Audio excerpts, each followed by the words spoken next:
ఇక మహిళా కమిషన్ కార్యాలయం దగ్గర నుంచి మనకి పూర్తి సమాచారాన్ని మా ప్రతినిధి లివిల్ అందిస్తారు. లివిల్, అక్కడ సిచ్యువేషన్ ఎట్లా ఉంది? స్వేచ్ఛ ఏదైతే కేటీఆర్ మహిళా కమిషన్కి ఏదైతే నోటీసులు ఇచ్చిందో నోటీసులకు ఆయన వచ్చి స్వయంగా సమాధానం చెప్తాను, నేను గతంలోనే 2 సార్లు క్షమాపణలు చెప్పానని కూడా చెప్పారు. ఈ నేపథ్యంలో మహిళా కమిషన్ క్షమాపణ చెప్పినప్పటికీ కూడా మళ్ళీ పిలిచింది వ్యక్తిగతంగా అని చెప్పేసి కూడా పెద్ద ఎత్తున బీఆర్ఎస్ శ్రేణులంతా కూడా ఇక్కడ కేటీఆర్కు మద్దతుగా చేరుకున్నారు. కేటీఆర్ మద్దతు చేరుకున్న తర్వాత ఇక్కడ కాంగ్రెస్కు సంబంధించిన వారంతా కూడా ఒక్కసారిగా రావడంతో పోలీసులు వారిని వదిలేయడంతో ఇక్కడ ఉద్రిక్త పరిస్థితులు నెలకొన్నాయి. బీఆర్ఎస్ వాళ్ళను ఇక్కడ శాంతియుతంగా నిరసన తెలుపుతున్నారు, వారిని అడ్డుకునే ప్రయత్నం చేశారు. కానీ కాంగ్రెస్ వాళ్ళని ఎక్కడ కూడా అడ్డుకునే ప్రయత్నం చేయకపోవడం వల్లనే ఇలా దాడి జరిగింది. ఈ దాడి మహిళా నేతలపైన చాలా మంది కూడా గాయపడ్డారు, చాలా మంది కూడా ఇబ్బందులకు గురవుతున్నారు. ఈ నేపథ్యంలో పోలీసు వైఫల్యం అనేది స్పష్టంగా అర్థమవుతుంది అనేది కూడా ఇక్కడ మహిళా నేతలంతా కూడా వాపోతున్నారు. వాళ్ళ ఇక్కడ ఏం జరిగింది? అసలు ఏం లేదు, మేము శాంతియుతంగా భవన్ నుండి రామన్న ఎంబడి వచ్చినాక ఆల్రెడీ ఇద్దరు ఆ గేట్ దగ్గర కలిసి ధర్నా చేస్తున్నారు. కేటీఆర్ డౌన్ అని మేము ఏమనలేదు, సరే అని మేము లోపలికి వచ్చినాం. మేము మహిళలని 10 మందిని లోపలికి అలౌట్ చేసిండు. కార్పొరేటర్లు ఇట్లా అందరినీ పోలీసు వాళ్ళు పక్షవాతం చేసి అందరినీ అక్కడ బయటనే పెట్టేసి కేవలం మమ్మల్ని బయటకు కొనియకుండా వాళ్ళని లోపల రానియకుండా ఇక్కడ చాలా హరాస్ చేసిర్రు. మహిళా కార్యకర్తలు ఇద్దరే ఉండే, కాంగ్రెస్ వాళ్ళు ఇద్దరు పోయి నలుగురు పోయి కాల్వ సుజాత అందరిని పిలుచుకొని మహిళా కాంగ్రెస్ రౌడీ నాయకులు వచ్చిండ్రు మా మీద దాడి. ఆయుధాలు చిన్నవి అవి ఏంటివి, మన నేల్ కట్టర్ ఉంటాయి కదా, ఆ నేల్ కట్టర్వి ఇట్లా పెట్టుకొని మాకు ఇట్లా సైడ్లలో పొడుస్తున్నారు. అజరాగు మమ్మల్ని పోలీసు వాళ్ళని ప్రొటెక్ట్ చేస్తున్నారు, మమ్మల్ని చేస్తలేరు. పోలీసు వాళ్ళని ప్రొటెక్ట్ చేస్తారు, మమ్మల్ని ఇడిచేసి ఇక్కడికెళ్ళి వచ్చి వాళ్ళు మహిళా నాయకులు మమ్మల్ని చాలా దారుణంగా చేసి పోలీసు వాళ్ళు అయితే వాళ్ళ దిక్కే మాట్లాడి. మేము శాంతియుతంగా కాంగ్రెస్ మహిళా నాయకురాలు వెపన్స్ తీసుకొచ్చి మా మీద దాడి చేయడముని మేము ఖండిస్తున్నాం. మేము శాంతియుతంగా నిరసన తెలుపుతున్నాము.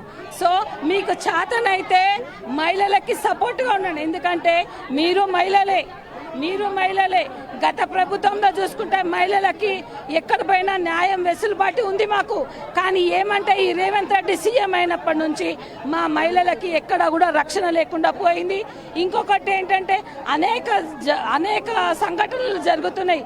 ఎక్కడ చూసుకున్నా కూడా రౌడీజమే పెరిగిపోయింది. కానీ మాకు మహిళలకి మధ్యాహ్నం పూట కానీ పగటి పూట కూడా మేము రోడ్ల మీదకి రావాలంటే మేము 100 సార్లు ఆలోచించుకొని బయటికి రావాల్సి వచ్చింది. చెప్పండి, ఇవాళ బయట మీరు శాంతియుతంగా నిరసన చెప్తున్నారు, ఇవాళ ఒక్కసారి కాంగ్రెస్ మహిళా నేతలు రావడానికి కారణం ఏమై ఉంటుంది? పోలీసుల వైఫల్యం అంటే ఈ రోజు మేము ఇద్దరు జర్నలిస్టుల మీద దాడి చేసినందుకు మహిళా కమిషన్కు మేము కంప్లైంట్ ఇవ్వడానికి మర్యాదపూర్వకంగా వచ్చి మన గవర్నమెంట్ కేసీఆర్ బాపుది ఎట్లా ఉండనో ఈ రేవంత్ రెడ్డి గవర్నమెంట్ కూడా అట్లనే ఉన్నాం. మహిళలకు గౌరవం ఇస్తారని వచ్చినాము. కానీ ఇక్కడ మహిళలే శత్రువులు అన్నట్టు కాంగ్రెస్ నాయకురాళ్ళందరూ వచ్చి మా మీద దాడి చేసిండ్రు.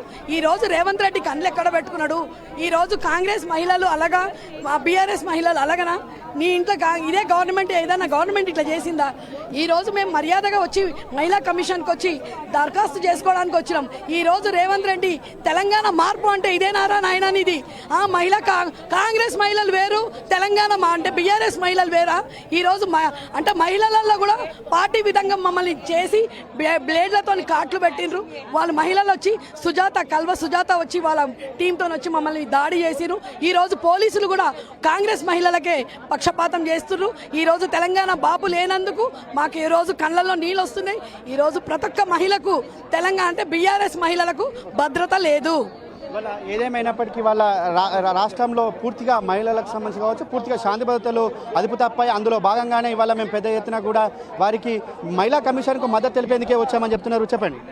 మేము మహిళా కమిషన్కు కేటీఆర్తో ఓన్లీ మద్దతు తెలుపడానికి వచ్చినాము. సైలెన్స్గా కూర్చున్నాము. వచ్చి మహిళా కార్యకర్తలు, కాంగ్రెస్ కార్యకర్తలు మారణాయుధాలతో బ్లేడ్లు పెట్టుకొని వచ్చిండ్రు. ఇది ఎంతవరకు కరెక్ట్? పోలీసులు ఇదంతా ఒక వింత లెక్క చూసుకుంటూ వాళ్ళకి సపోర్ట్ చేసుకుంటూ మొత్తం ఇదంతా వింత లెక్క చూసుకుంటూ వాళ్ళకి సపోర్ట్ ఇస్తుండ్రు. ఈ పోలీసు దౌర్జన్యం, పోలీసులు రేవంత్ రెడ్డి తొత్తులు.